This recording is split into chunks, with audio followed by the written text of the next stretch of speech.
नमस्कार विद्यार्थी मित्रांनो. मी प्राध्यापक विकास चोरगडे VRM क्लासेसमध्ये आपलं स्वागत करतो. आज आपण क्लास 10 मॅथ 1 म्हणजे अल्जेब्रा सेमी इंग्लिशचा चॅप्टर 1 मधील प्रॅक्टिस सेट 1.3 बघणार आहोत, ज्याच्यामध्ये आपण डिटर्मिनंट मेथड आणि क्रॅमर्स रूल बघणार आहोत. तर सुरुवातीला आपण डिटर्मिनंट मेथड काय असते ते बघूया.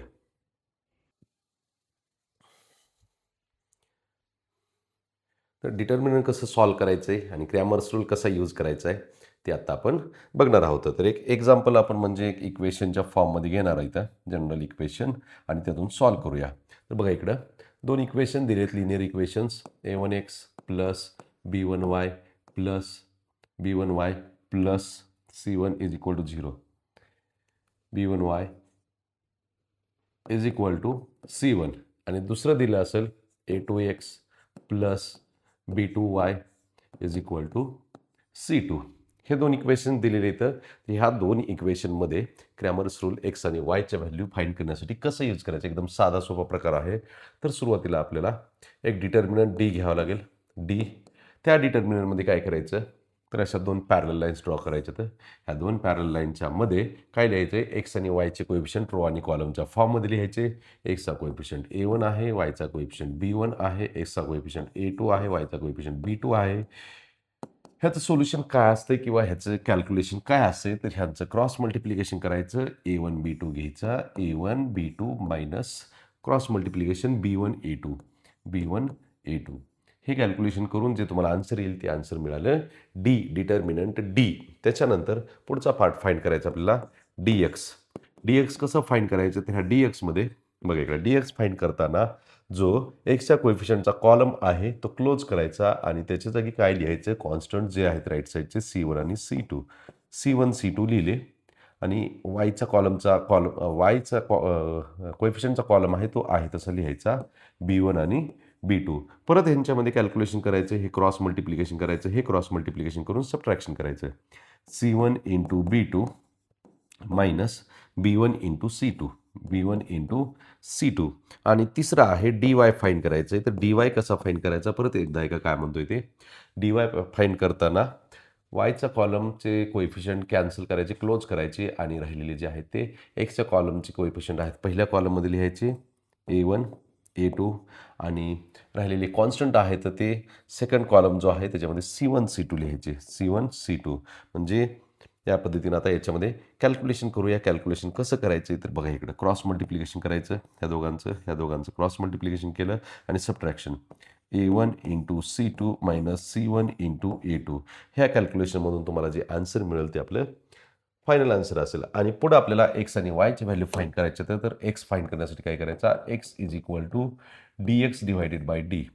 ओके, dxची व्हॅल्यू जी आहे ती ह्या कॅल्क्युलेशनमध्ये काय कॉन्स्टंट येईल, आणि डीची व्हॅल्यू आहे ती कॉन्स्टंट आलेली. सेकंड आहे y is equals to dy divided by D.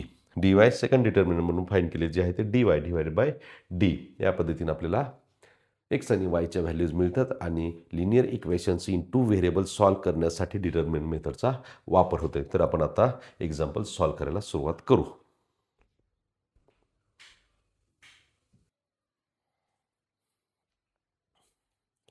तर विद्यार्थी मित्रांनो, आपण आता प्रॅक्टिस सेट 1.3 कडे चाललेलो आहोत डायरेक्टली.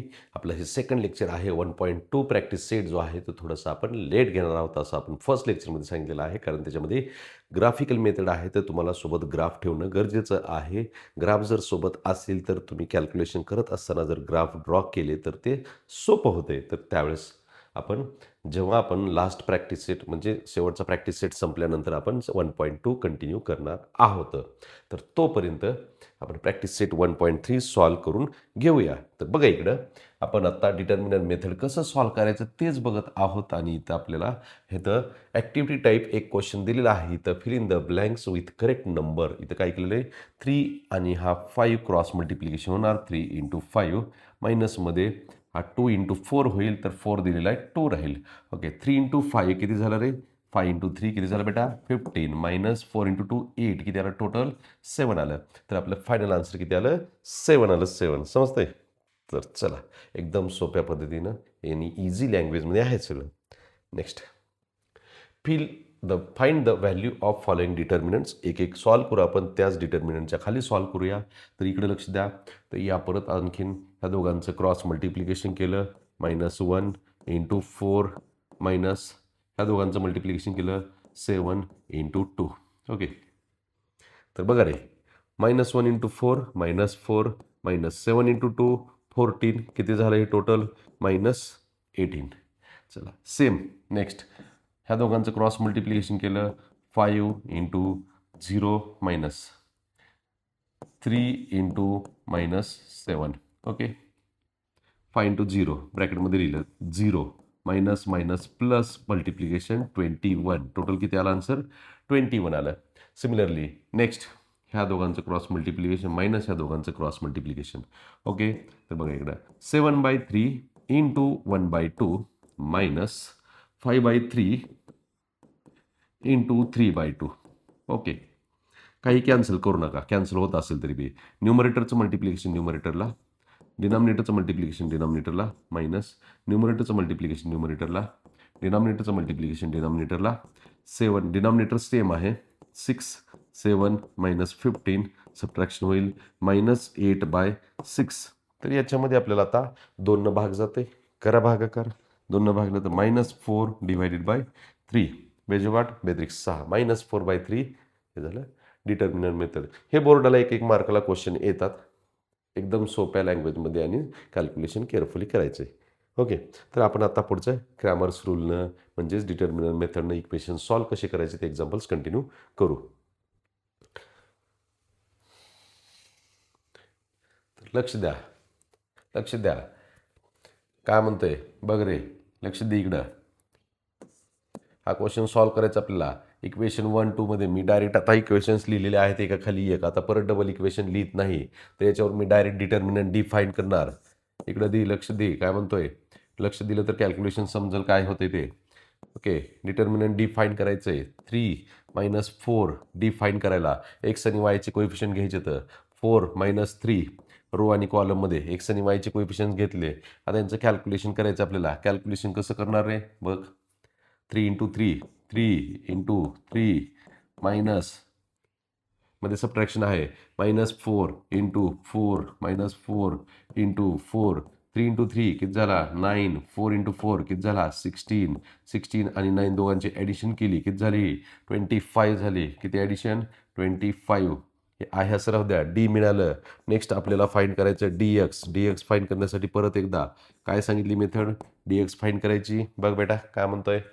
तर हा एक्सचा कॉलम क्लोज करायचा, म्हणजे एक्सचे कोएफिशियंट सगळे क्लोज करायचे आणि पहिल्या कॉलममध्ये कॉन्स्टंट लिहायचे जे राईट साईडला दिलेले आहेत ते काय आहेत 10 आणि 5. आणि वायच्या कॉलममध्ये लिहायचे वायचेच कोएफिशियंट लिहायचे -4 3 -4 आणि 3. आता पुढं बघ यांचं कॅल्क्युलेशन करू आपण. क्रॉस मल्टिप्लिकेशन आणि सबट्रॅक्शन 10 × 3 10 × 3 मायनस राहिलं मल्टिप्लिकेशन -4 आणि 5चं -4 × 5. समजते का बेटा? समजतंय. 10 × 3 किती झाला 30 मायनस मायनस हा प्लस झाला 5 × 4 किती झाला 20. टोटल ॲडिशन किती झाली ही 50. या पद्धतीने आपल्याला डी आणि DX फाईंड केला. त्याच्यानंतर आपण पुढचा पार्ट फाईंड करणार आहे. काय आहे तो DY फाईंड करणं गरजेचं आहे. DY = लिहिलं DY मध्ये ह्या डिटर्मिनंटमध्ये काय कसं लिहायचं आता हे एक क्वेश्चनमधून समजून घेणं गरजेचं आहे. तर वायचे कोएफिशियंट जे आहेत ते मी काय करतो क्लोज करतो. आता एक्सचा पहिल्या कॉलममध्ये एक्सचे कोएफिशियंट लिहिले काय आहेत 3 आणि 4 आहेत. आणि सेकंड कॉलममध्ये कॉन्स्टंट कोणते कोएफिशियंट लिहायचे. तर हे कॉन्स्टंट आहेत राईट साईडचे ते कोणते 10 आणि 5. आणि कॅल्क्युलेशन केलं यांचं तर आपल्याला काय मिळून जाते बघ रे. 3 आणि 5चं मल्टिप्लिकेशन 3 × 5 मायनस 10 × 4. ओके, हे 3 × 5 15 झाला मायनस 10 × 4 40 झाला = 15 - 40 = -25. ही व्हॅल्यू कशाची मिळाली आपल्याला DYची व्हॅल्यू मिळाली. तर यातून आपल्याला एक्स आणि वायची व्हॅल्यू फाईंड करणं इझी आहे. नाव x = DX / D. DXची व्हॅल्यू किती आली आपली म्हणतोय 25. DXची व्हॅल्यू DXची व्हॅल्यू किती आली 50 आली 50 / D. Dची व्हॅल्यू किती आहे 25. 50 / 25 इज इक्वल्स टू हा किती आला एक्स इज इक्वल टू 2 आला 25 दोन्ही 50 सोपं आहे सोपं आहे ओके समजतंय समजतंय dy divided by D is equals to dy ची व्हॅल्यू किती आली -25 डिवायडेड बाय डी ची व्हॅल्यू 25 कॅन्सल झालं -1 therefore solution of the equations is x, y is equals to 2, -1 हे आपलं आहे फायनल आन्सर. अशा पद्धतीनं बोर्डाला 3 मार्काला क्वेश्चन्स येतात. तर या पद्धतीनं dx dy कसा फाइंड केलाय हे केअरफुली बघायचं आहे. तर एकदा केअरफुली सॉल्व करा.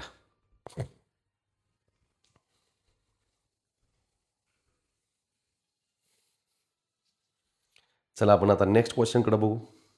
1.3 मधला डिटर्मिनंट म्हणजेच क्रॅमर्स रूलचा आपला नेक्स्ट क्वेश्चन आहे. 4x + 3y - 4 is equal to 0, 6x is equal to 8 - 5y. यात इंटरेस्टिंग गोष्ट काय आहे समजली का? तर ह्याच्यामध्ये जे इक्वेशन्स दिलेले आहेत ते आपल्याला आधी व्यवस्थित अरेंजमेंट करावं लागेल लिनियर इक्वेशनच्या फॉर्ममध्ये, स्टँडर्ड फॉर्ममध्ये. म्हणजे x + by + c = 0 किंवा x + by = c ह्या फॉर्मॅटमध्ये आणायचं आहे. तर आणतो. फर्स्ट इक्वेशन जे आहे त्याला अरेंज करतोय मी कशा पद्धतीनं 4x + 3y is equal to 4 लिहिला आणि सेकंड इक्वेशन जो आहे तो 6x + 5y is equals to 8. 4x 3y आहे तर -4 राईट साईडला +4 झाला. इथं 6x आहे -5y लेफ्ट साईडला +5y झाला is equal to 8. ax + by is equal to c किंवा x + by + c = 0 कोणत्याही फॉर्मॅटमध्ये लिहा काही फरक पडणार नाही. आणि मग यातून आपण आता काय करणार आहे तर डिटर्मिनंट घेणार आहे तर d is equal to find करण्यासाठी मी काय केलं हे सगळे एक्स आणि वायचे कोएफिशियंट्स रो आणि कॉलमच्या फॉर्ममध्ये लिहिले. पहिल्या इक्वेशनमधले एक्स आणि वायचे कोएफिशियंट 4, 3, दुसऱ्या इक्वेशनमध्ये आहे तर 6, 5 आहे. तर ह्यांचं कॅल्क्युलेशन करतो मी इथंच.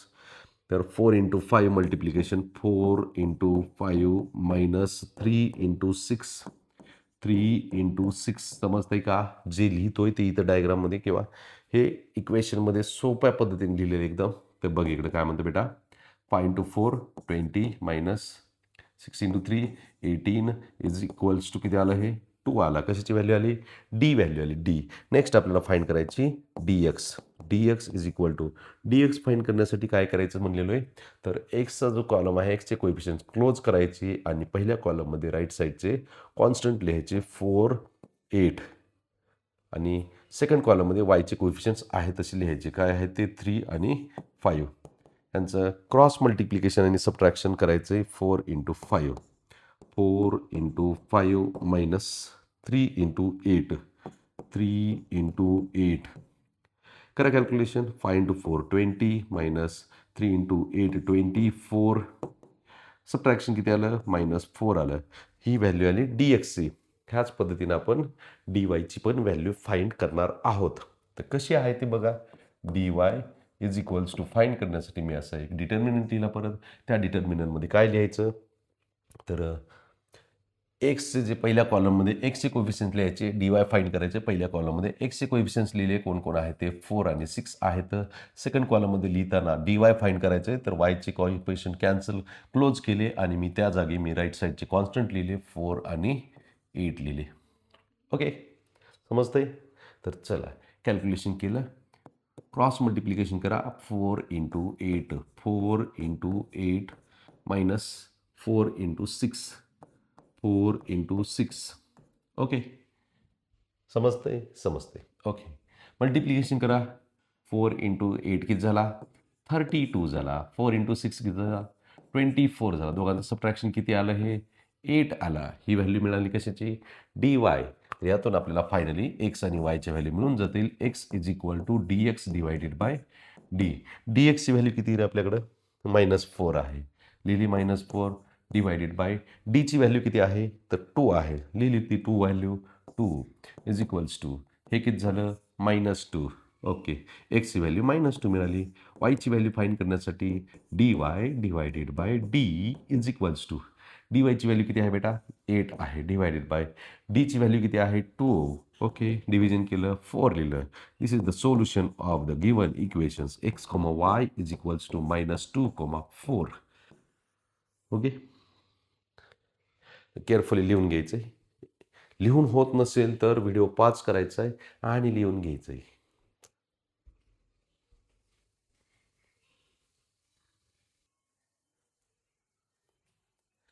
चला विद्यार्थी मित्रांनो, नेक्स्ट क्वेश्चन आपण बघू आता. क्रॅमर्स रूलचा आपला तिसरा क्वेश्चन आहे. तो आहे x plus 2y equal to -1 2x - 3y is equals to 12. तर हे इक्वेशन जे आहेत मी एका खाली अशा पद्धतीने लिहितो. X plus 2y is equal to -1 आणि सेकंड इक्वेशन लिहिलं मी 2x - 3y is equal to 12. ह्या दोन इक्वेशनमधून आपल्याला काय करायचं रे?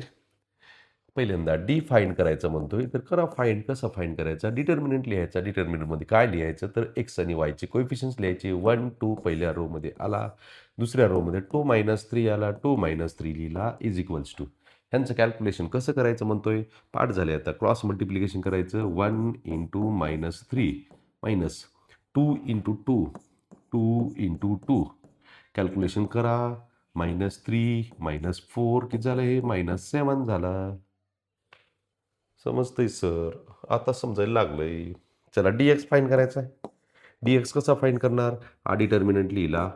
त्या डिटर्मिनंटमध्ये एक्सचे कोएफिशियंट जे आहेत ते क्लोज केले. त्यांच्या जागेवर हे जे कॉन्स्टंट आहेत राईट साईडचे -1 आणि 12 होते कॉलममध्ये लिहिले. दुसऱ्या कॉलममध्ये काय लिहायचं? तर वायचे कोएफिशियंट्स 2 आणि -3 2 आणि -3 लिहिले. ओके. करा कॅल्क्युलेशन. काय कॅल्क्युलेशन केले? -1 आणि -3चं मल्टिप्लिकेशन केलं. -1 into -3 sorry -1 into -3 minus subtraction केलं 2 इंटू 12 2 इंटू 12. ओके. कॅल्क्युलेशन करा मल्टिप्लिकेशन. मायनस मायनसचं कॅल्क्युलेशन प्लस होते म्हणजे मल्टिप्लिकेशन पण प्लस होते. मायनस मायनस प्लस किती झालं? आहे टोटल 3 झाला. मायनस 12 2 24 3 - 24 - 21 ही व्हॅल्यू मिळाली आपल्याला डी एक्स. ओके. ह्यातून आता आपण पुढची व्हॅल्यू फाइंड करू. डी वाय फाइंड करण्यासाठी आपण अजून एक डिटर्मिनंट घेतला. ज्या डिटर्मिनंटमध्ये आपल्याला काय लिहायचं आहे? तर वायचे कोएफिशियंट्स क्लोज करायचे आहेत आणि बाकीच्या व्हॅल्यू ज्या आहेत एक्सचे कोएफिशियंट पहिल्या कॉलममध्ये 1 आणि 2, वायचे कोएफिशियंट -1 12 ते -2 आणि -3 आहेत ते की लिहायचे नाहीत. तर त्यांच्या जागेवर कॉन्स्टंट लिहायचे राईटचे -1 आणि 12. ह्यांचं कॅल्क्युलेशन करू आपण क्रॉस मल्टिप्लिकेशन करून. 1 into 12 1 into 12 minus -1 into 2 -1 into 2. Okay. 1 into 12 12 minus minus plus 2 is equals to 14 झाला. हे काय मिळालं? डी वाय मिळालं. ही व्हॅल्यू कशाची मिळाली? डी वायची व्हॅल्यू मिळाली. आणि आता यातून आपल्याला एक्स आणि वायच्या व्हॅल्यू फाइंड करायच्या आहेत. X is equal to D x divided by D. D एक्सची व्हॅल्यू आहे -21. डी एक्सची व्हॅल्यू आहे -21 डिवायडेड बाय डीची व्हॅल्यू किती आली? -7 7 त्रिक 21 मायनस मायनस कॅन्सल झाला. Now y is equals to dy divided by d. dy ची व्हॅल्यू किती आहे? 14 आहे डिवायडेड बाय d ची व्हॅल्यू किती आहे? -7. डिव्हिजन कॅन्सल करा. 7 2 जा 14 मायनस डिव्हिजन येईल का? -7 आहे त्याच्यामुळं. The final solution of the given equations is x, y is equals to 3, -2. This is our final answer. Okay. लिहून घ्या हे.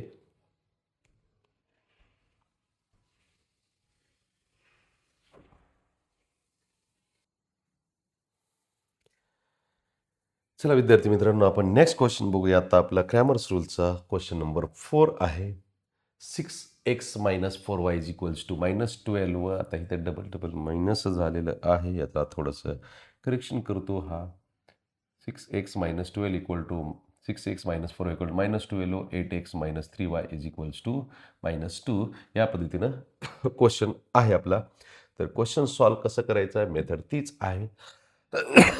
याच्यामध्ये फर्स्ट इक्वेशन लिहिलं 6x - 4y is equals to -12 आणि सेकंड इक्वेशन जे आहे ते लिहिलं 8x - 3y is equal to -2. दोन इक्वेशनला आपल्याला डिटर्मिनंट क्रॅमर्स रूलनं सॉल्व करायचं आहे. त्याच्यासाठी पहिल्यांदा डी घ्यावा लागेल. डीची व्हॅल्यू कशी कॅल्क्युलेट करायची? डीची व्हॅल्यू कॅल्क्युलेट करायला आपण एक्स आणि वायचे कोएफिशियंट्स घेतो. लिहा 6 - 4 8 - 3 is equals to calculation cross multiplication आणि सबट्रॅक्शन करायचं. 6 into -3 6 into -3 minus 4 into 8 -4 into 8 okay. 6 into -3 6 त्रिक 18 -18 मायनस प्लस 8 चौक 32 किती राहिले टोटल 14 राहिला. ओके 6 त्रिक 18 -18 8 चौक 32 प्लस 32 टोटल राहिले 14. नेक्स्ट आहे आपल्याला मिळतो dx कॅल्क्युलेट करायचा. dx कॅल्क्युलेट करायचा कसा करायचा ते बघा. याच्यामध्ये आता एक्सचा कॉलम जो आहे तो एक्सचे कोएफिशियंट्स क्लोज करायचे आणि त्या पहिल्या कॉलममध्ये त्याच्या जागेवर कॉन्स्टंट राईट साईडचे लिहिले -12 आणि -2 आणि पुन्हा वायचे कोएफिशियंट्स आहे तसे लिहिले. किती आहेत ते सेकंड कॉलममध्ये -4 -3 -4 -3 यांचं क्रॉस मल्टिप्लिकेशन आणि सबट्रॅक्शन करणं गरजेचं आहे. -12 into -3 -4 into -2 -4 into -2 okay. Multiplication minus minus plus झाला मल्टिप्लिकेशन 12 त्रिक 36 झाला. हे 3 वेळा मायनस आहे. Odd number of times minus असेल तर त्याचं मल्टिप्लिकेशन मायनसच येते आहे. 8 झालं. राहिलं किती 36 वजा 8 राहते 28. ही व्हॅल्यू मिळाली आपल्याला dxची. समजते काय म्हणते ते कशाची व्हॅल्यू मिळाली dx. सिमिलरली आपण dy फाइंड केला. आता dy फाइंड करण्यासाठी परत एकदा असं डिटर्मिनंटमध्ये लिहिलं. डिटर्मिनंटमध्ये काय लिहायचं आहे तर फर्स्ट एक्स आणि वाय एक्स आणि एक्सचे कोएफिशियंट जे आहेत ते पहिल्या कॉलममध्ये लिहिले 6 आणि 8 आहेत आणि सेकंड कॉलम वायचा क्लोज करायचा. त्याच्या जागेवर कॉन्स्टंट लिहिले -12 आणि -2. तर कॅल्क्युलेशन केले आपण 6 into -2 6 into -2 -12 into 8 -12 into 8 multiplication केलं 6 दोन्ही 12 -12 आला मायनस प्लस 12 8 96 96 वजा 12 केले तर हे किती येते 84 येते 84 येते. ही व्हॅल्यू मिळाली dy ची. यातून आपल्याला एक्स आणि वायच्या व्हॅल्यू फाइंड करायचे असतील तर एक्स आणि वायची व्हॅल्यू फाइंड करण्यासाठी एकच मिनिट बेटा.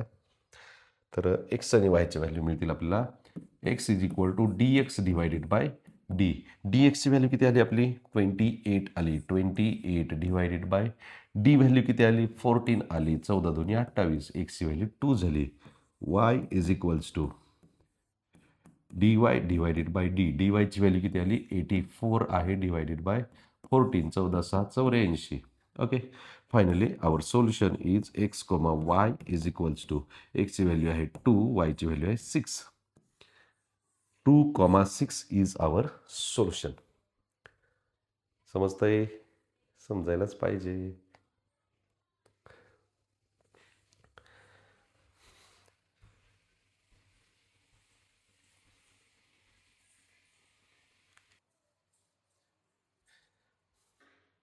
तर विद्यार्थी मित्रांनो आपण या प्रॅक्टिस सेटमधला एक क्वेश्चन अजून सॉल्व्ह करणार आहे. त्याच्यानंतर राहिलेले जे क्वेश्चन असतील ते तुम्हाला होमवर्कसाठी ठेवणार आहेत. तर आपण नेक्स्ट क्वेश्चन नंबर 5 बघू आपण आता. क्वेश्चन नंबर 5 अशा पद्धतीने दिलेला आहे. तो यम आणि एन फॉर्ममध्ये दिलेला असेल. काही असू द्या आपण त्याला व्यवस्थित सॉल्व्ह करू. तर 4m plus 6n is equals to 54 हे झालं फर्स्ट इक्वेशन. सेकंड इक्वेशन ते 3m plus 2n is equals to 28. हे दोन इक्वेशन सॉल्व्ह करण्यासाठी आपण परत एकदा डिटर्मिनंट्स घेणार आहोत. तर फर्स्ट डिटर्मिनंट डी आहे. फर्स्ट डिटर्मिनंटमध्ये डीमध्ये लिहिण्यासाठी काय करायचं तर आता व्हेरिएबल्स एम आणि एन आहेत त्याच्यामुळं एम आणि एनचे कोएफिशियंट्स यूज करायचे. पहिल्या रोमध्ये पहिल्या इक्वेशनमधले कोएफिशियंट्स लिहिले 4 आणि 6. सेकंड रोमध्ये 3 आणि 2.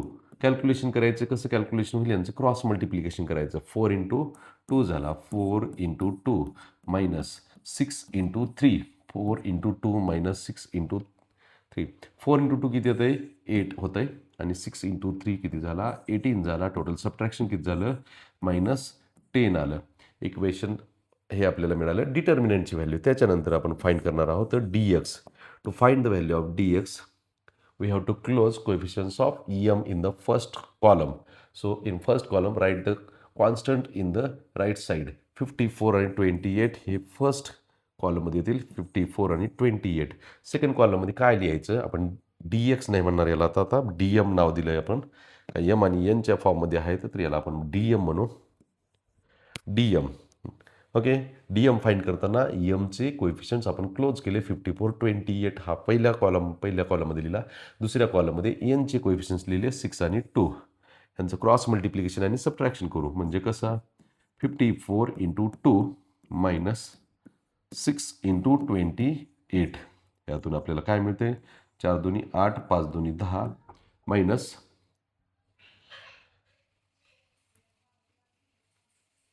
28 168 झालं.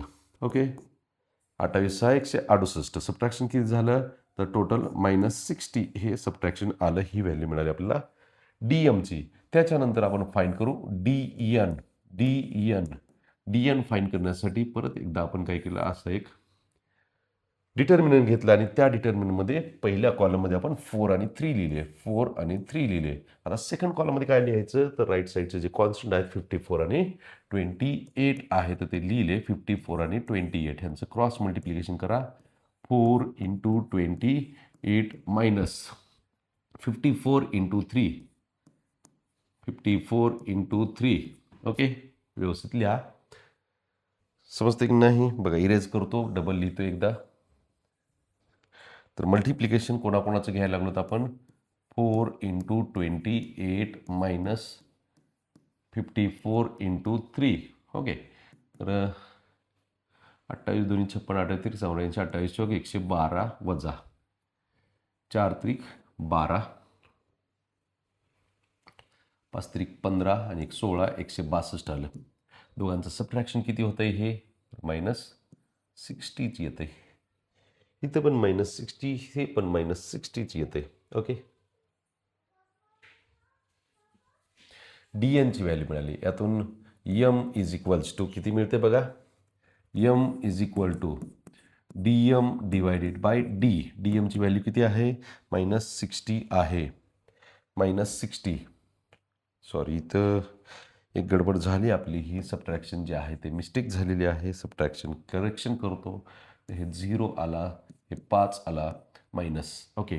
DMची जी व्हॅल्यू आहे ती आली -60 डिवायडेड बाय -10 आणि 6 राहील. Minus minus cancel. 10 सकी 60. N is equals to DN divided by D. DNची व्हॅल्यू किती आहे -50 आहे डिवायडेड बाय -10. तर हे आलं 10 पाचे 50. आपलं फायनल सोल्युशन जे आहे M, N is equals to 6,5 ही आहे आपलं फायनल आन्सर. तर या पद्धतीनं हे प्रॅक्टिस सेट 1.3 मधले क्वेश्चन्स आहेत. याच्यासाठी तुम्हाला एक लास्टचा क्वेश्चन आपण होमवर्कसाठी ठेवणार आहोत आणि त्याचं आन्सर काय येतं हे 100% तुम्ही कमेंटमध्ये सांगायचे. जर तो क्वेश्चन सॉल्व्ह झाला नाही तर मी त्याचा नवीन व्हिडिओ बनवतो सोल्युशनचा आणि ग्रुपला किंवा आपल्या चॅनलवरती टाकतो. पण तुम्ही 100% सॉल्व्ह करणं ट्राय करणं गरजेचं आहे. तर आता हे लेक्चर आपण इथं थांबवू. थँक्यू.